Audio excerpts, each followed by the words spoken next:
11:30. So we're right on time.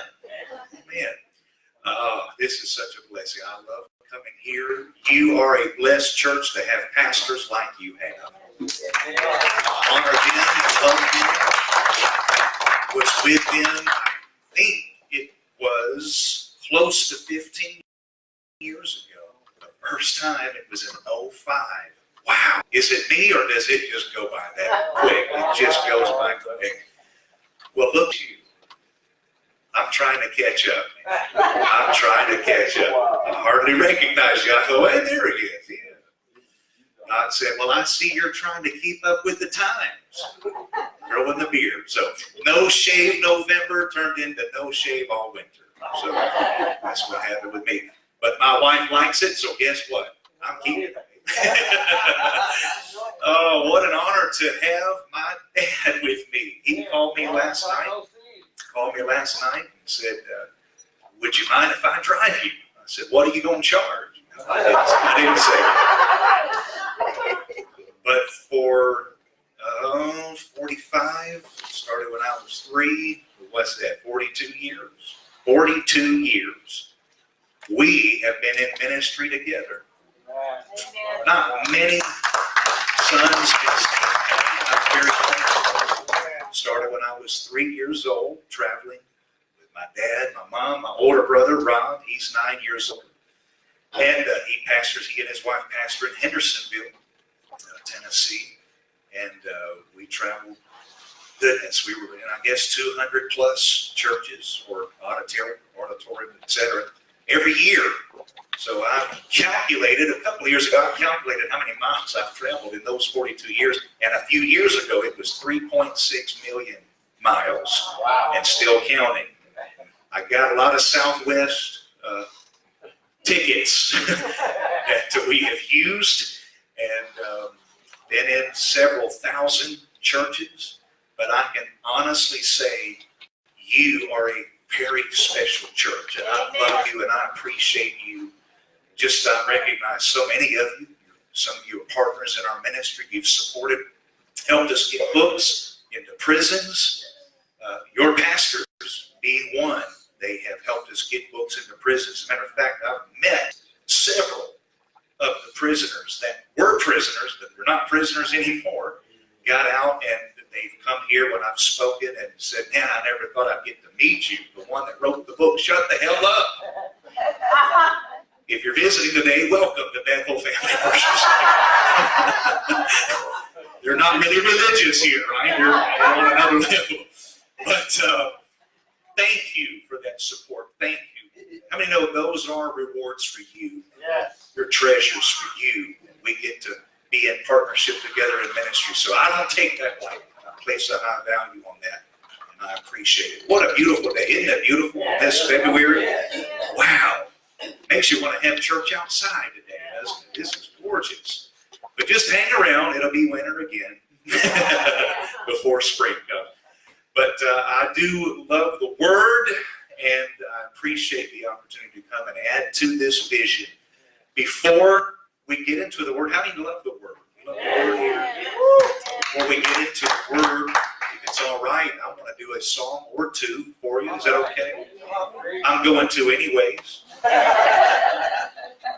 You should just get excited about it. Yeah, that's right. Beverly asked, do you have great is thy faithfulness? And I do. So at her request, I'm going to sing Great is thy faithfulness.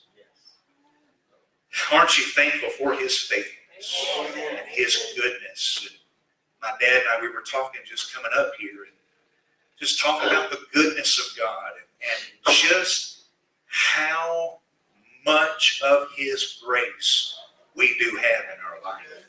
Greater than any sin you've ever committed or committing or will ever commit. His grace goes beyond what you can think, imagine, or dare to dream. And his grace is not just a little get out of jail free card. His grace is not fire insurance. Right? It's so much more than that. But this is what he spoke to my heart once when I was studying the book of Jonah. He said, grace is my vehicle that carries you time and time and time again to your destiny. That's what it was to Jonah. How many know his own decisions put him in the sea of consequence? And with every death-dealing wave that crashed over his head, he probably thought, you sow and you reap. But then a fish called grace came and swallowed him. Amen. How many know that fish was not punishment? That fish was protection. Because he would have died in the depths of the deep had God not prepared a fish that I call grace that led him to his destination. Aren't you thankful that God still uses a fish called grace that brings you time and time again to your destiny? So having said all that, I've got one thing to add. He's faithful. He's faithful to complete that which he has started in you. Amen. Great is thy faithfulness, O God, my Father. There is no shadow of turning with thee. But thou changest not thy comfort. They never fail not. As thou hast been, thou forever will be. That's why I sing, great is thy faithfulness. Telling me faithful. Come on. Great is thy faithfulness. Morning by morning, new mercies I see. All I have needed, thy hand already provided. Great is thy faithfulness, the Lord, unto me.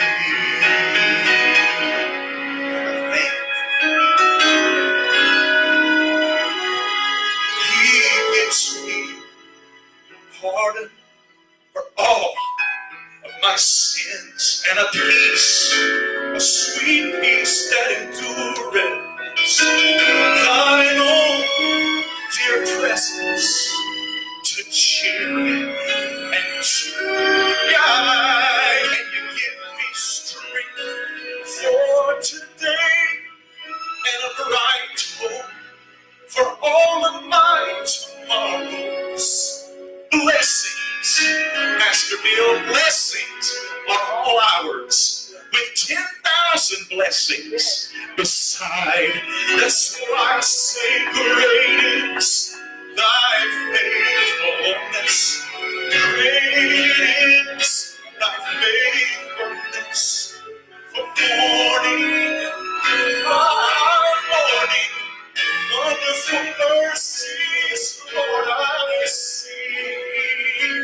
And all I have needed, thy hand hath provided. Great is thy faithfulness. You're my Savior, my Master. You are Lord unto me.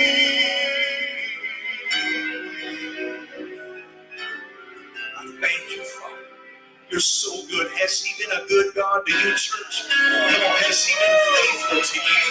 He said, I'll never leave you. I will never forsake you. That's why I can stand up here today and lift my voice and say that all I have needed, thy wonderful hand, you have always provided. Great is thy faithfulness. You are Lord unto me. Great is thy faithfulness. When I wake up in the morning, I will lift my voice and say, great is thy faithfulness. When I lay my simply going to sing tonight. I'm going to say, great is thy faithfulness. For you are my Savior, He's my Master, and you are Lord unto me.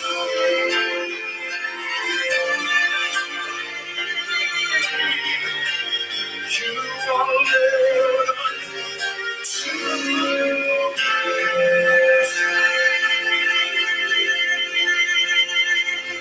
Thank you, Father. He is faithful. Come on, He's faithful. Why don't you just lift your hands and begin to thank Him? Come on, just thank Him for His faithfulness. Thank Him for His goodness. Thank Him for His grace, His love, His mercy. If it had not been for the Lord who was on our side, where would we be today? Oh, but He's on our side. Come on, somebody say, He's on my side. Look at somebody and tell them, He's on your side. Amen? Yes, He is. This song says it all. In the morning, when I rise, in the morning, when I rise, in the morning, when I rise, give me Jesus. Is that your prayer? Give me Jesus. Give me Jesus. You can have all this. Give me Jesus.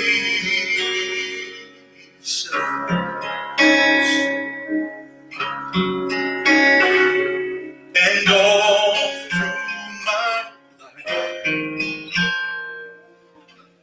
all through my life, yes, all through my life, all I want is you, Jesus. Give me Jesus. Give me Jesus. You can have all this world. Give me Jesus.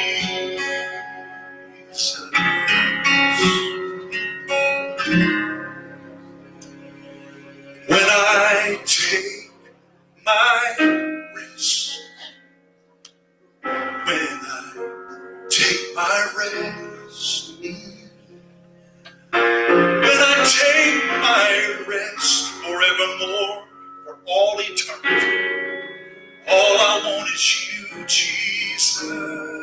Yes, give me Jesus. Give me Jesus. You can have all this world. You can have all this world.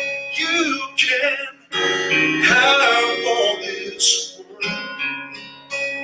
Give me Jesus.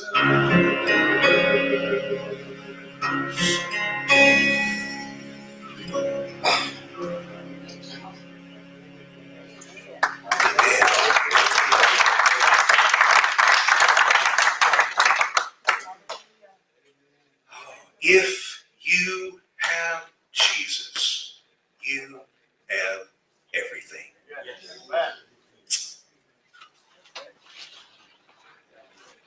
Pardon me. Let me look at my notes. I want to make sure I'm at the right place here. After you say, if you have Jesus, you have everything, wait for the audience to stop shouting. Okay, I just wanted to make sure. I don't know if you heard me. Amen. Is it on out there? Is the mic on? Man, if you have Jesus,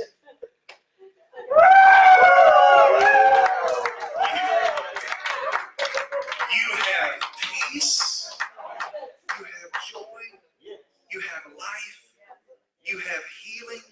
You have strength. Come on, you got blessings.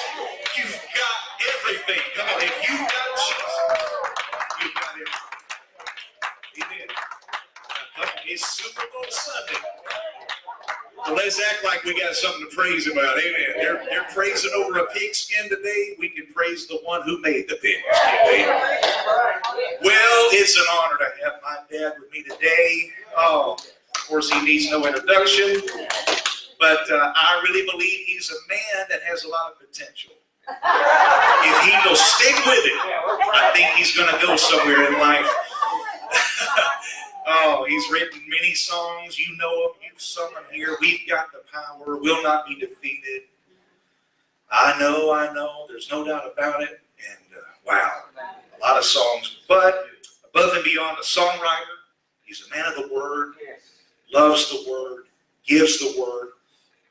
Above and beyond that, my life personally, he's lived it in front of me.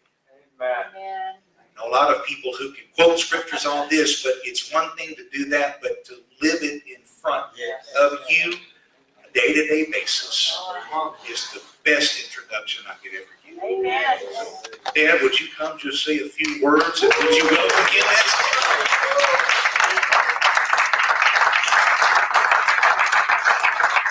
Thank you. I love you too. Edith sends her love. Thank you for your kindness. She went to our other sons. She went to hear him preach today. I've heard him preach the last couple of weeks. That's all I wanted. I wanted to hear too, and I'm glad I'm here. You know, he's already said things that I have to say. I have no idea how many churches I've been to. I've been doing this all my life. It's all I ever wanted to do was sing.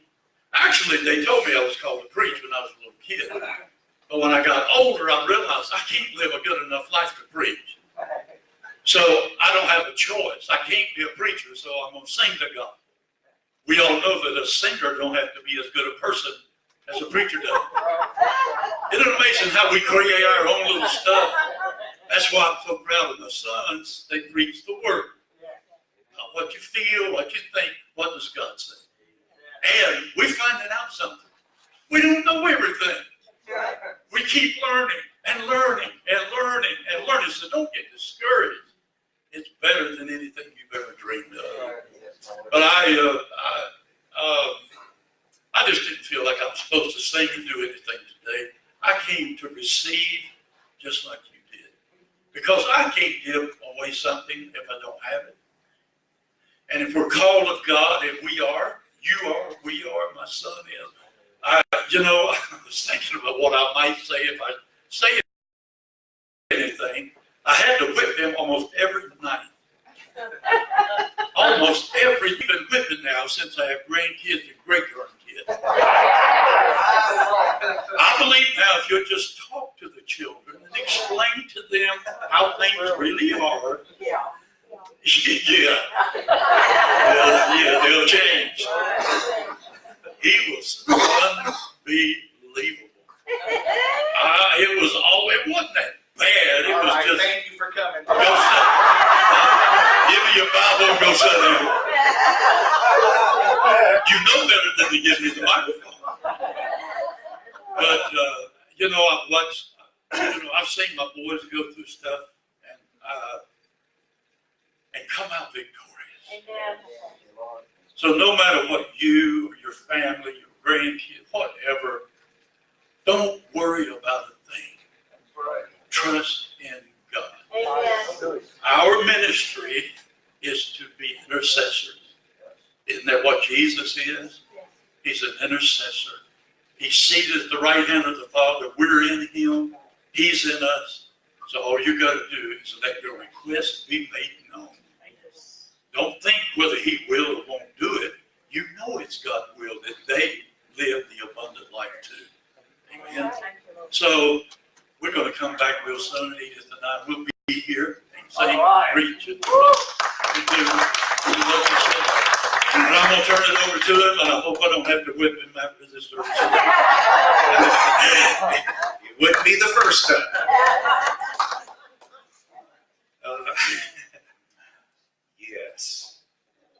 think one of the biggest lies I've ever heard in my life is, this hurts me more than it does you.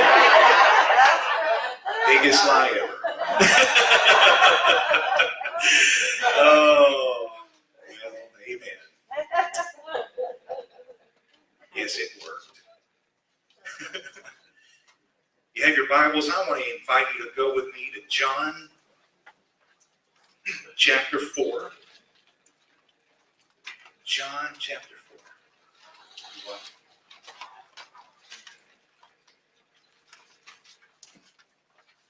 Or your iPad or iPhone, whatever you use. John chapter 4. And we're going to look at a very familiar story, some familiar passages. I just finished a little book and I'm working actually, even yesterday was working on a new CD with this message. I've never shared this message before. I'm going to hear it for the first time, just like you are today. But I have really been meditating on this word. Like I said, I've just finished a little book. I should be getting the proof copy this week of what I'm going to share with you today. But I woke up yesterday about to produce the CD to go with this book. I was just thinking of how the Lord would have me present this on a CD. This is volume 3 in a 7-volume series that I'm doing called Empowerment Truth series. I've been here several times and have released the other 2 to you. 12 empowerment truths about 2 sons in want. And then 10 empowerment truths about Jonah. If you do not have those, I've got some with you today. Also the book, the Shut the Hell Up book. Some CDs, music, teaching that'll bless you. If you already have them all, get them for somebody else and be a blessing to them. Yesterday, when I woke up and just began to study this out, I went from reading these scriptures to meditating these scriptures. And I want to be clear on what meditation is, because when you say that in this generation, you think of somebody sitting in the lotus position, humming at candles in a dark room. I mean, no, that's not the biblical meditation. But meditation, one definition is to mutter, to speak, or visualize. And when I say meditation, I mean do my best to place myself there. In that place, I'll close my eyes and just imagine what this must have been like, and do my best to put myself there in Jerusalem or wherever it is to get a better understanding of what's going on. Of course, I don't do that without the foundation of Scripture. Please read the Word, get that in you. But then even go beyond just words on a paper, but let the Holy Spirit speak to you, the Spirit behind the text, and let Him reveal some things to you. And so yesterday, as I close my eyes, this is what I begin to see, this is what I begin to hear. So if you would use that imagination today, your image generator that God gave to every one of us, not for you to imagine the worst case, but how many know we've twisted it, and that's what we use it a lot for. We use our imagination for things that it was never supposed to be used for.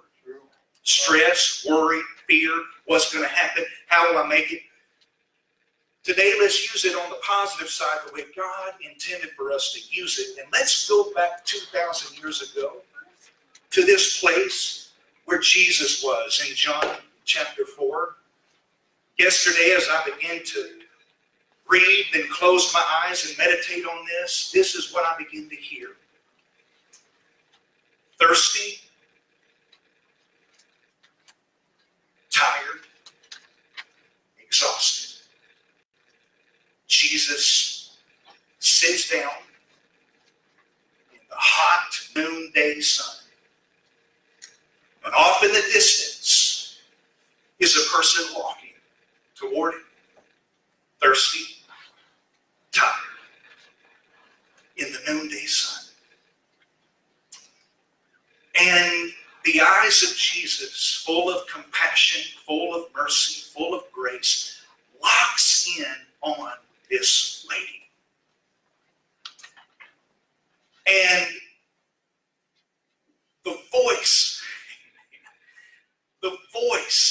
of Jesus. He was exhausted. He was tired, right? He might have been out of breath at that moment, but the voice that spoke, "Let there be light." And creation was generated. Was the same voice that was about to release 4 beautiful words to this lady. She approaches, and then a voice comes through the silence. "Give me a drink."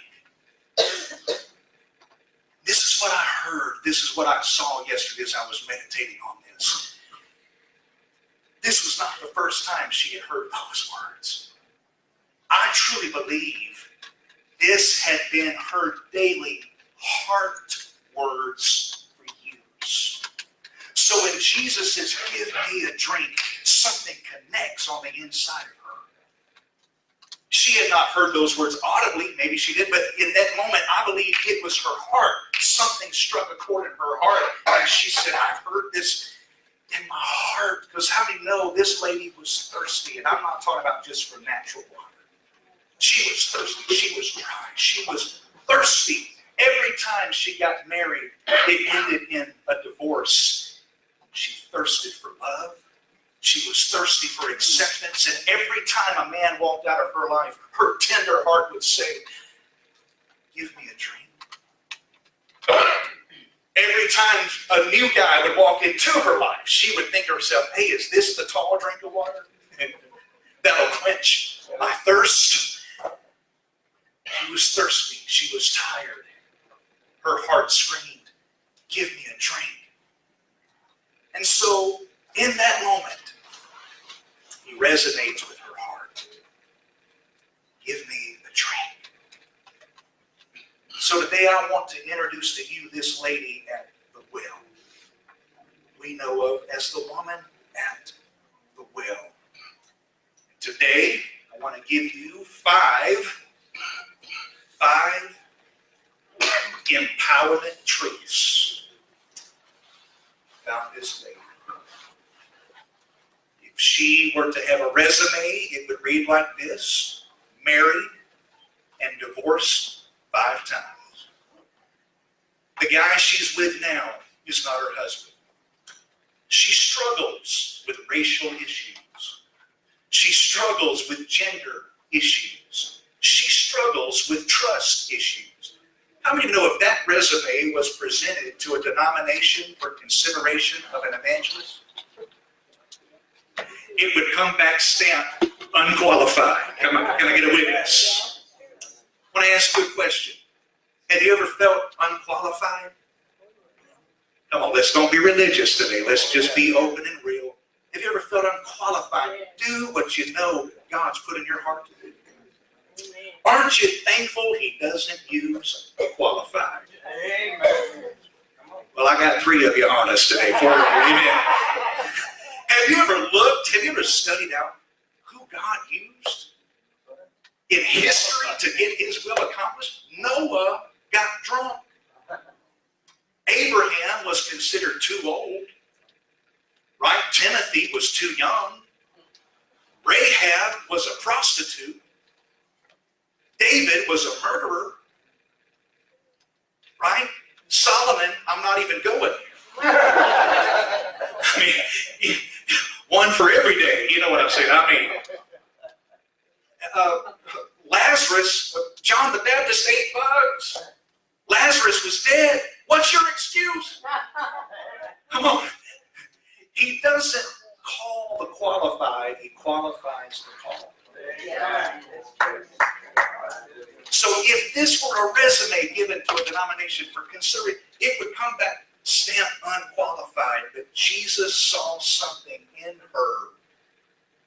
And after one encounter with Jesus, her entire resume changed. Let me say that again. After one encounter with Jesus. Come on, if you have Jesus, don't go to sleep on me, amen? One encounter with Jesus changed her whole resume. Now it reads, led an entire city to Jesus. That's her resume. So today, no matter how unqualified you may feel, no matter what disqualifying sins you may think you've committed that you just aren't qualified to do what God has called you to do, I want to invite you to meet this lady and meet the one who she met. Because how many know your future is determined by the voice you choose to believe? Amen.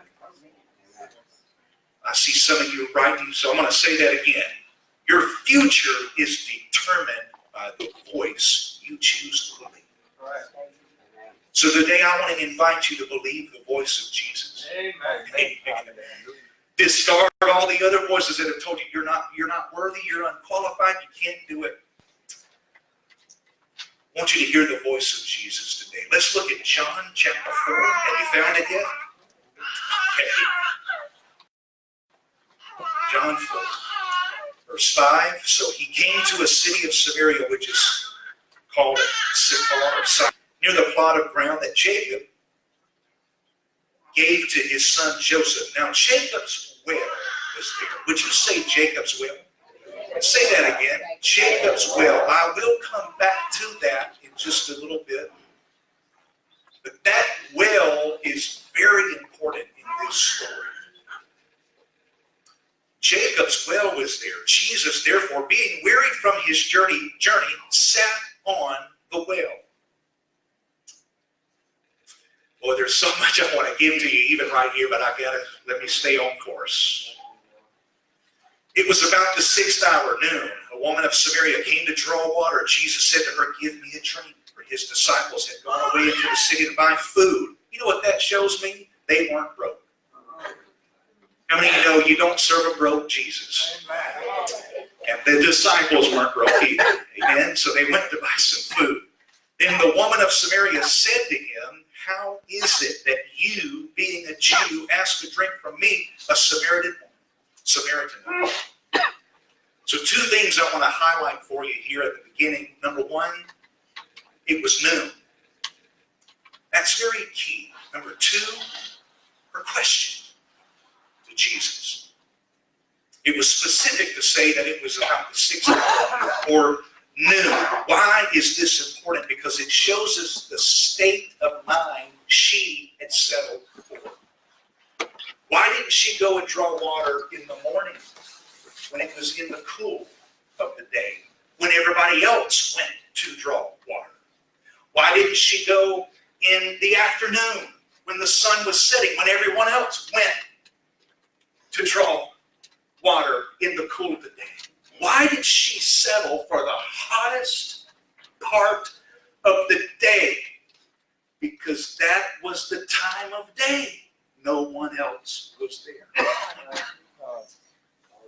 Here's the point.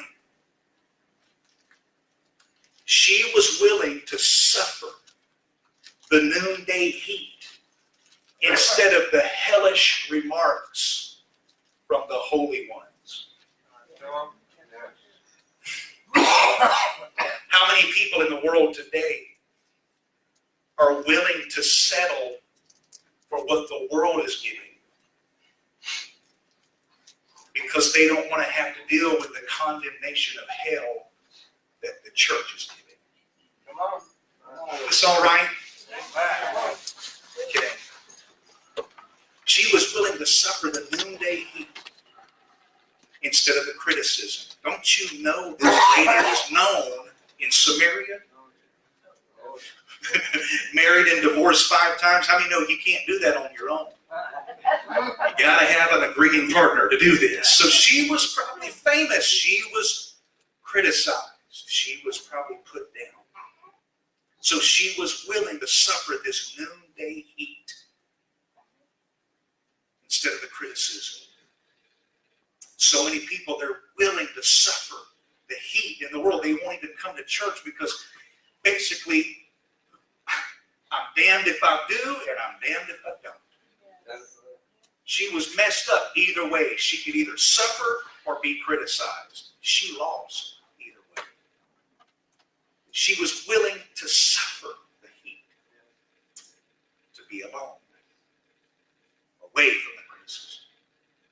And then I want you to notice too the question she asked Jesus, because it gives us another picture of what was on her mind.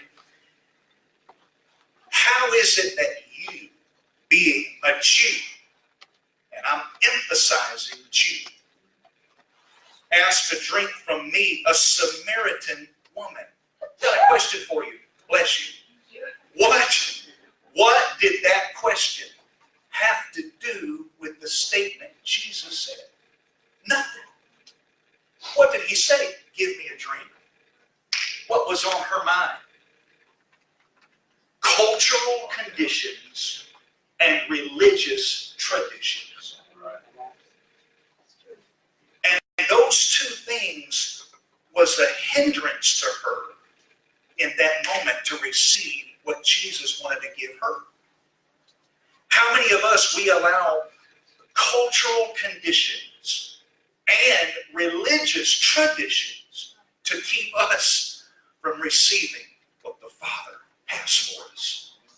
Church, will you go with me here? Can we go a little deep with this? And I want to unfold some things that, man, the Holy Spirit's been showing me, because this is what I see so much in our culture. He says, give me a drink. And she says, male Jew, female Samaritan. This doesn't mix. This ain't going to work. Her real issue, church, listen, her real issue was not racism. Amen. I was wondering how that was going to go over. Her real issue was not gender equality. See, these were the outward things that she was caught up in that blinded her from her real issue. Her real issue was not racism. Her real issue was not gender equality. Her real issue was nothing external. Her real issue was internal. Empowerment truth number one, at the heart of every human problem is the problem of the human heart. Listen, fix the human heart and you'll fix every human problem. Fill the human heart with an intoxicating drink from God's love and grace, and you will empower a generation to annihilate confusion of gender and wars of race. If you will intoxicate the heart with God's love and grace, it'll fix every human problem. Are you getting anything out of this so far? So, like this lady, listen, people today are dominated with external issues: race, gender, and religion. Turn on social media. That's all you see. We want our rights. We have our rights. I am woman. Hear me roar. I am man. Hit the door. I mean, that was good. Are you recording this? That was fresh. Amen. I mean, it's women's rights. Listen, I'm all for, don't get goofy. But I'm telling you what, nothing's changed. That's right. Right? Come on. She was dealing with male Jew, female Samaritan. Come on. Jews' lives matter. Samaritans' lives matter. Black lives matter. Blue lives matter. All lives matter. We get so caught up in our cultural conditions that we think that's the real issue. And the real issue is nothing external. It's internal. Fix the human heart. Yes. You'll fix the human problem. All right. Say that. So again, empowerment truth number one. At the heart of every human problem is the problem of the human heart. So how do we fix the human heart? How did Jesus deal with this human heart? that was bound with religious traditions and cultural conditions. How did he deal with it? Two things. Number one, he never,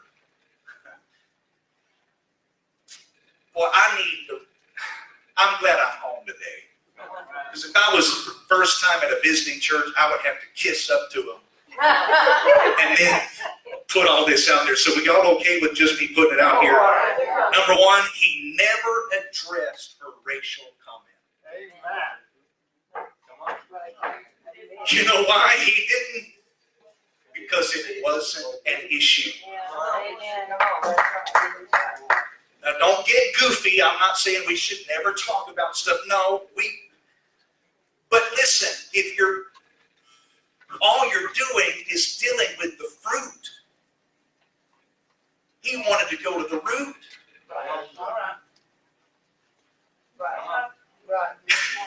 She did not need a racial viewpoint from Jesus.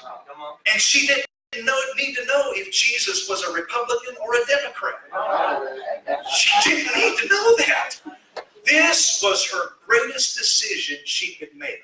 Either to keep splashing around in shallow waters or do a running cannonball into the ocean of God's grace. Yes. The greatest decision you can ever make is to either keep swimming in shallow cultural conditions, religious traditions, get caught up in all of these flesh things, or intoxicate your heart. Drown your heart with the love of God. Amen. It's a spring that comes up from within. That's why I love that sign. Hallelujah. I think it was this one. Living life. How? From the inside out. That's what he was offering. So,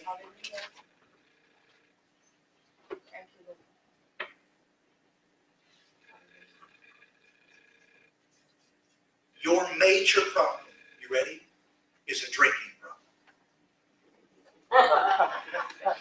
You haven't been drinking from the Spirit. Drink! We always think of a drinking problem as something else. No, the drinking problem is you haven't been drinking from the right fountain. Drink from the Spirit. And drink until you're drunk. Come on, do I have any drinking buddies with me today? You want to drink?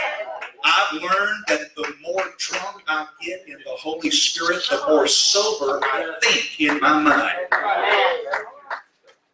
Thank you, Lord. All right, number two, how do you fix this human heart? This is the second thing Jesus did. He never majored on what they didn't have in common.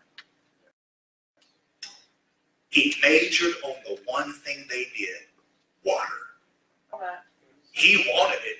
Thank you, Lord. She needed it. So what does Jesus do? He meets her on the level of her greatest need. Then he meets the need. All right.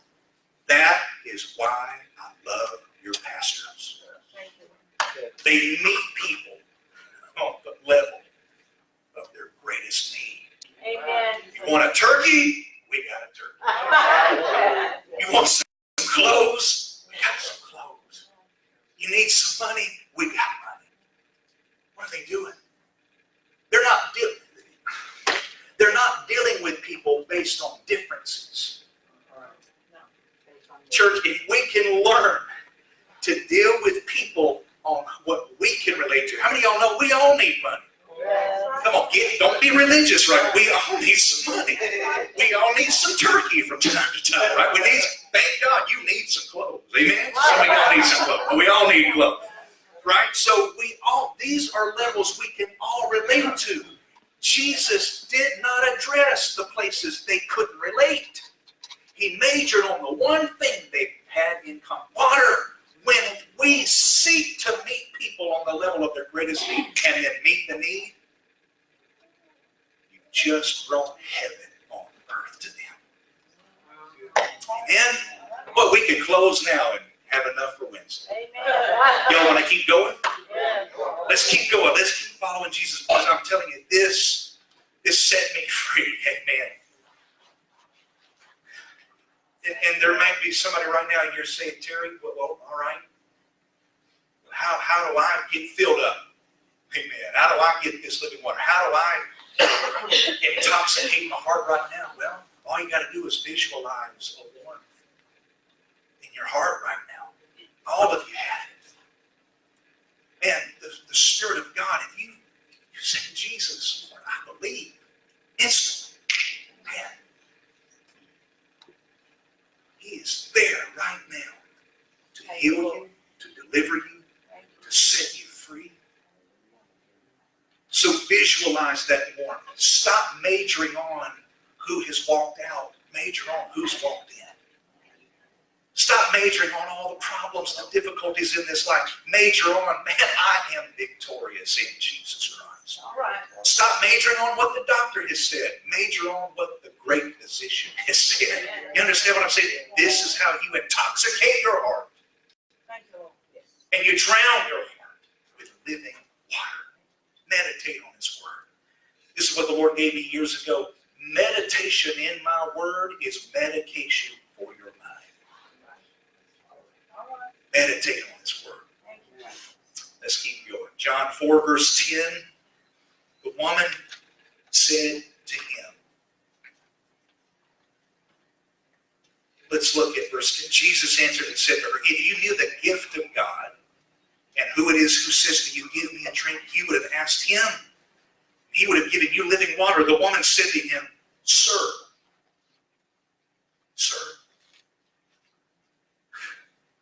When she said, sir, that was proof barriers were being broken. Because notice, the first time she said, Jew. Right. The second time she said, sir. Let me look at my empowerment truth, because you're going to want this. Empowerment truth number 2. Don't strive to be a religious shaker. Seek to be a barrier breaker. Don't strive to be a religious shaker. Don't go up to every Tom, Dick, and Harry. You're going to hell. Turn or burn. Repent or else. How many know that's really not breaking barriers? No. Amen. So don't strive to be a religious shaker. I'm going to shake the city for Jesus. Why don't you just be a barrier breaker? Right. Yeah, that's what Jesus did. In one conversation, He broke 4 barriers that separated both of them. Let me give you those barriers, because it's 4 barriers that separates a lot of people in our culture today. Number 1, moral. She was in sin. He's the high priest. 2, social. Women didn't speak to men they didn't know. 3 and 4, racial and religious. She was Samaritan. He was Jewish. He broke all 4 barriers in one conversation. And we see that He did on the way she responded to Him. The first time she said, Jew. The second time, sir. The third, prophet. The fourth, Messiah. Wow. Hallelujah. Glory. Thank you, Lord. Thank you. Why did she say it in that way? Because He said, I'm here to meet your need. Amen. When we approach people to meet their needs, it will break barriers. That's why I love how your pastor, he's given me those casino chips. I tried to take them to Vegas, and they just wouldn't work. As they say, Jesus loves you. You didn't get one of those casino chips He'll give out. What is that doing? That simple act is just a barrier breaker. You know what I'm saying? Giving out a turkey, what is that? It's a barrier breaker.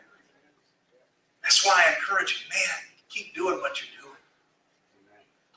Because a barrier breaker will reach their city. And it may not be them doing it, But how many know there's are broken in? Will go and tell. Come see somebody. Come see somebody that wants to meet the need. Thank you, Lord. So when people meet us, are barriers built or are barriers broken? When we encounter a lost person, do they meet our God image and likeness? Or do they meet our religious concepts and convictions?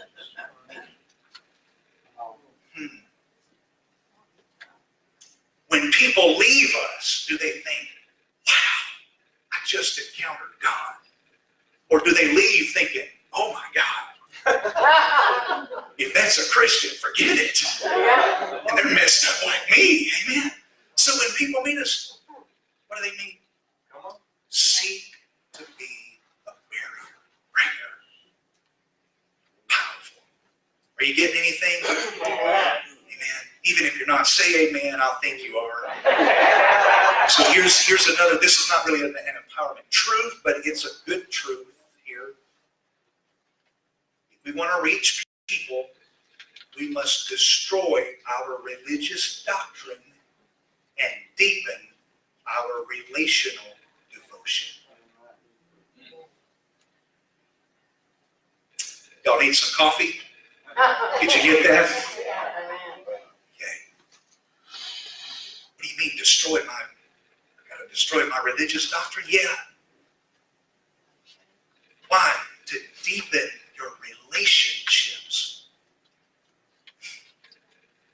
Church, when people meet you and they're in need, they don't give a flying flip whether you're a Baptist, a Methodist, a Pentecostal, a full gospel, or a word of faith. They don't care. All they want to know is, can I get a drink? Do you have anything that'll meet my need? So we must destroy our religious doctrines to deepen our relational devotion. Don't strive to be a religious shaker, seek to be a barrier breaker. Before I give you the next empowerment truth, what time is it, 11:30? We started only 1 hour ago in my calendar, 10:30. Can you give me just a few more minutes? Well, I can already tell this is going to be like a 3 or 4 part message. That's why I love y'all. Y'all let me come here and try things out on you. This is fun. So before the next one, I want to highlight the place Jesus met this woman. Jacob's well. Somebody say Jacob's well. That's so important. What did this well, I want to answer these questions. What did this well mean to this woman? What mindset did she have about this well? And then how does that well apply to us today? John 4:11, the woman said to him, "Sir, you have nothing to draw with." And notice what she says here about Jacob's well. The well is deep.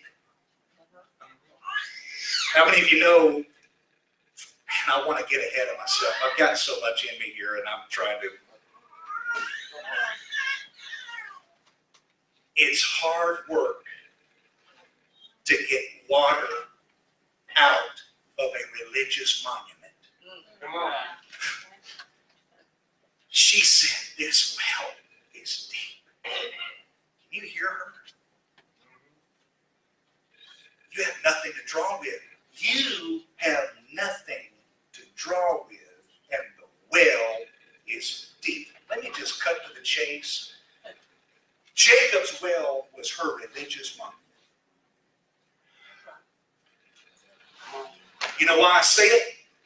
Because it was a place that demanded work to get a fix. That's religion. Hey, highly respected, but demanded work. I respect Jacob's well, but it's a place that demands work to get a temporary fix instead of eternal fulfillment. We passed probably 300 churches from Gallatin to Lafayette today. How many of them are Jacob's wells? A place that's saying, you have nothing to draw with. This well is deep, but give it your best shot. Come on, y'all hear those sacred cows mooing? They hear me. Amen. So this was a place that demanded work to get it fixed. This was her religious monument. How many people think of church that way? Great people, but very demanding. So she said, you have nothing to draw with, and the well is deep. Church, here's the truth here. A religious mindset will always look at what we have or we don't have, and then reminds us of how much work it takes to get it fixed. A religious mindset will always look at what you have or what you don't have, and then will remind you of how much work it takes. She said, you've got nothing to draw, and this well is deep. Church, that's religion. Let me bring it to our vocabulary today. How does that sound today? Tithe. Don't just tithe, give. Don't just give. But if you really want to be blessed by God, you better give $1,000 in the next 7 minutes, because there's an angel that's been assigned to fly over the East Coast. And if you don't do it now, you're going to miss your blessing. The well is deep. And let me just say, it doesn't stop there, but they go on to say, but you need now you need to give the Shemitah, Rosh Hashanah, Holy Mama, 7 days in the Bahamas offerings too, if you really want to be blessed. Come on, the well is deep. And then we hear pray. But don't you just pray. You pray an hour a day. But now, if you really want to be a super saint, you pray 2 hours a day.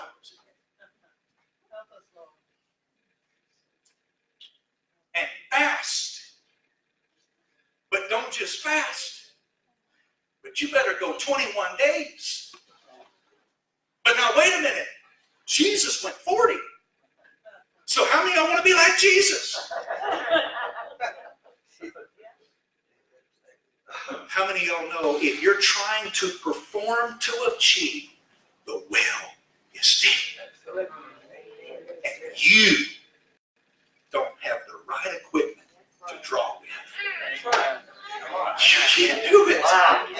You can't do it. Well, I'm trying to get a feel of the room right now. Seeing if this is blessing you or burdening you. Amen. I'm just trying to get a feel here. Amen. So, and then if we're in revival, forget it.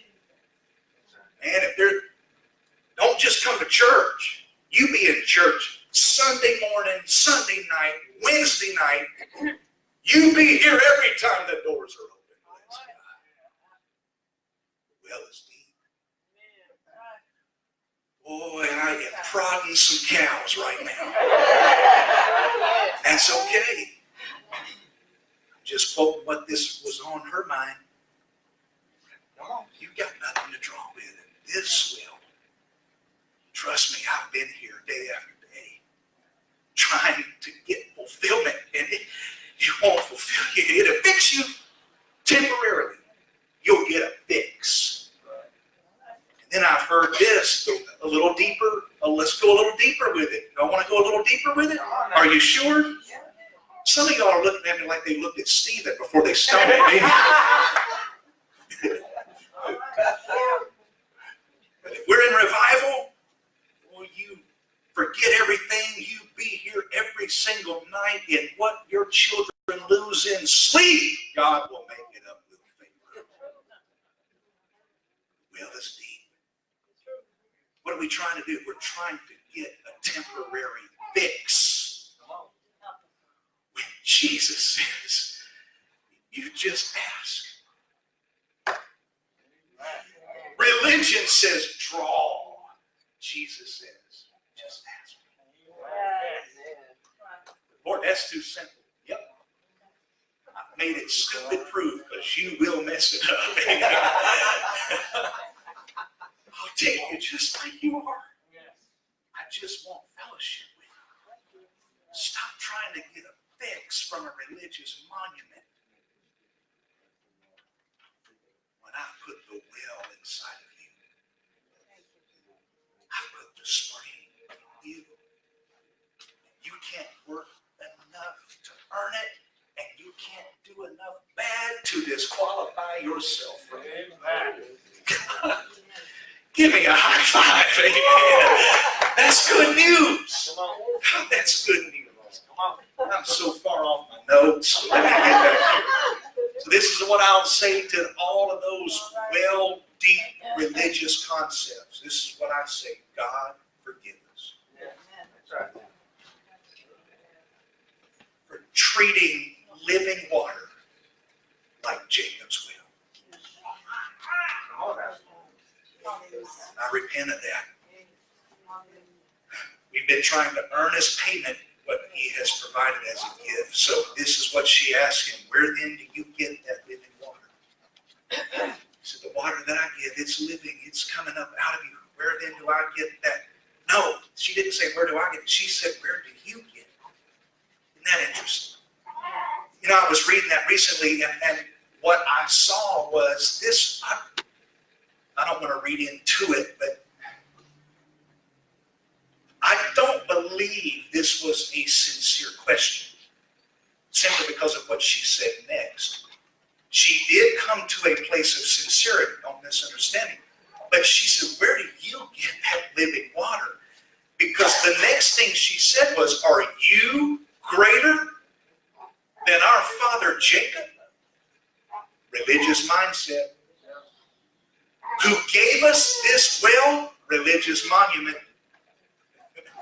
and drank from it himself, religious idol,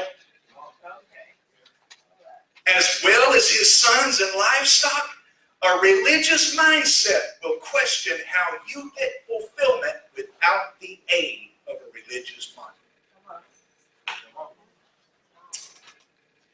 Here's how it sounds today. How can you pastor when you didn't go to seminary? Right? The largest church in America is pastored by a guy who never went to seminary. Come on.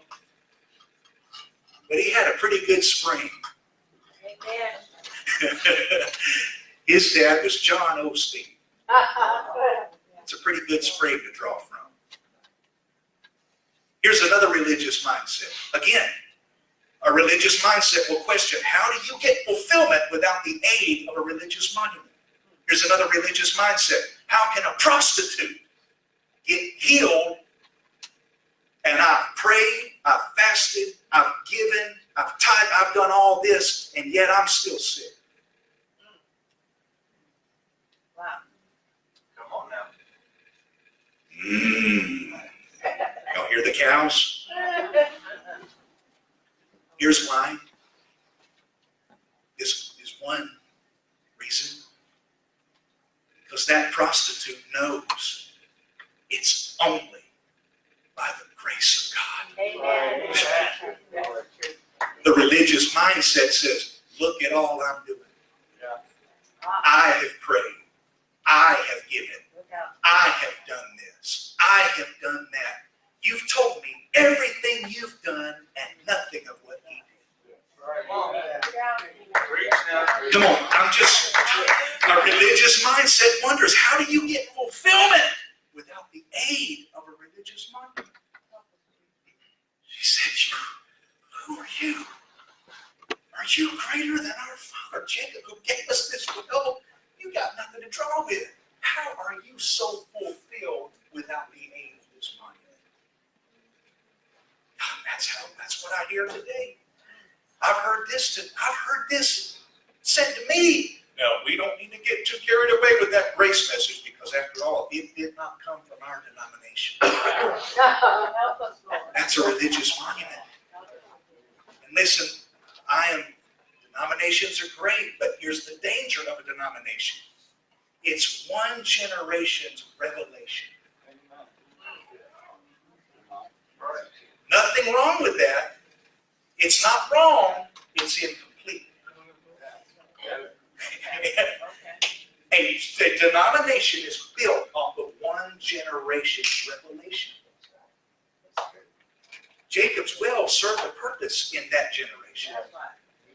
And it got deeper and deeper and more work to get a fix. Woo! Are you glad you came to church today? Well, I want this to free you today. To set you free from a mindset of I've got to do in order to accept. No, you just have to rest. That's right. Say thank you. Oh man, I want to show you this. And then I'm going to close. I'm not going to get to all five. Have I ever given you a third one yet? I haven't even given the third empowerment. I'm not apologizing. Amen. Amen.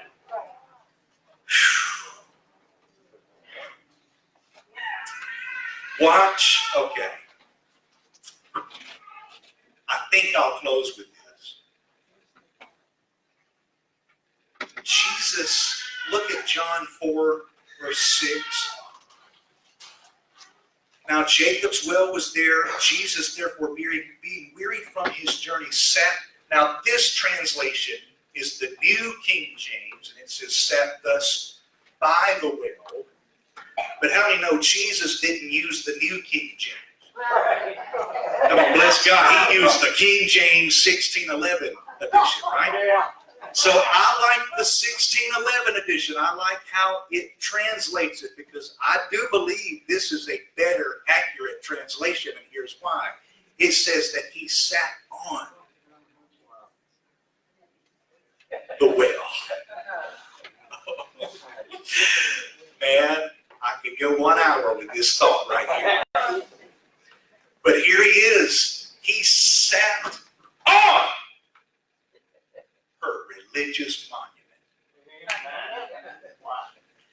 You want to know what Jesus thinks about your religious monument?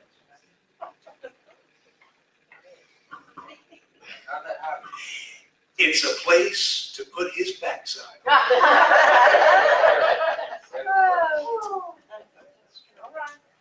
So I was wondering this morning, coming here, we passed all these churches. If Jesus were here in the flesh today, how many churches would he sit in? Or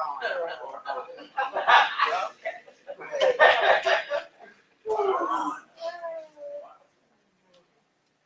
And he didn't just sit on it, but he made a declaration from it. Here's my point. Jesus will show up in your life and he will sit on every place that demands you work to get a fix. Come on. And says, just ask me. Stop trying to perform. Stop trying to work to get a fix. Let me put the spring inside of you. He sat on it. We've been trying to draw from something he has said, I'm sitting on. Wow. Here's empowerment truth number 3. You must give up to fill up. Okay. What did she do? She said, the woman said to him, sir, give me this water. Here's the sincerity now. Give me this water, that I may not thirst nor come here. I'm tired of coming to this religious monument. All right. Thank you, Jesus. To draw. With that statement, she gave up human effort. She gave up her religious monument, and she gave up every thought that demanded work to get a fix. Because how many know when she got the spring in her, she left her water pot. Amen. She left her water pot. What is that, Terry? It was something she used in her hand to gain man's acceptance. How many of us are working to please people? We were talking about that coming up here. We do so much. It's Jesus. It's all about Jesus. It's what he did. So here's my statement. I said all of that to say this to you today. Drop the water Drop the pot. Drop the water pot. Drop every thought that tells you you've got to work to be accepted. And just say, here I am. Here I am. Oh man, this is hard to close. I don't know where the close is here, so I just better stop. I will say I will come back. Okay. You talk me into it. It's very, this is very interesting that she was married 5 times, right? And the guy she was with was not her husband. That's 6, right? Okay. How many know 5 in biblical numerology, going deep here? 5 is the number of grace, right? 6 is the number of man in his fallen state. So watch this. She married 5 times, right? Grace. But then she settled for a fallen state. But then here came the 7th man. Look out, come on, amen. And the 7th man said, I'm here to set you free from the 6. Yes. Wow. All right. So let's just cut to the last empowerment truth. There's something about the 7th man. Yeah, guess what? He's here right now. So stop majoring on who's walked out. Major on the 7th man that's walked in. Amen. He's the 7th man in your life today. Thank you, Jesus. What does 7 mean? Completion, wholeness, perfection, and rest. That's what he offers to you. But he doesn't offer it to those that are trying to perform enough to achieve. He offers it to those that says, okay, I want that water. Yes. Thank you, Lord. Father, I spoke what you put in my heart to speak. I've got so much in me, so I trust that through all of this that's in me, you made sense of it through the Spirit. And it was communicated where people can run with it. Hallelujah. Because this lady ran. She dropped the water pot and ran and told the men, which shows us how free she really was. She was able to go to a bitter place in her life and draw out the sweet. That's what you do. Jerry, how do I, with your heads bowed, I'm going to